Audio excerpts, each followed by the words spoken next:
Here's a kimchi cold noodle called 김치말이 국수. What would you do after you ate all kimchis? Probably leftover kimchi liquid. With this, we can cook kimchi cold noodle. By the way, I won't recommend Trader Joe kimchi for Koreans. Please, no, no, no. Let's get it. Instead of salt, I'm gonna add soy sauce, and any vinegar is fine. Special tip: add 1 teaspoon of mustard. I use Korean mustard, which is more strong, spicy taste, but Dijon mustard is fine.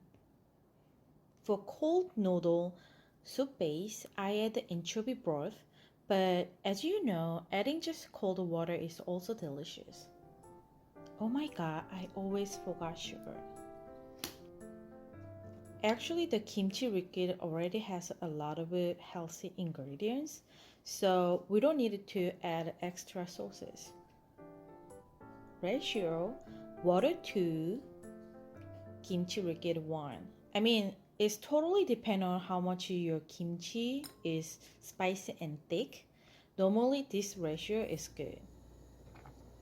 This is the wheat thin noodle. Normally, we wash with cold water after fully cooked. Add soup base, add the noodle and little kimchi.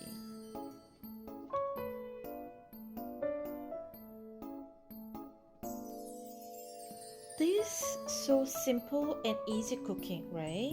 It's sweet, sour, and spicy. Perfect cold noodle for summer.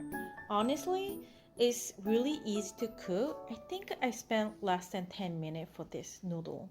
Especially in summer when I feel hot and lazy, I eat kimchi cold noodle. I think other people too.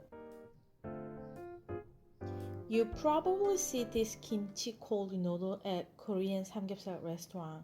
I love to eat this noodle after samgyeopsal, helping me wash grease off. Hope you guys try this easy recipe and enjoy. Have a great lunch and let's get back to work.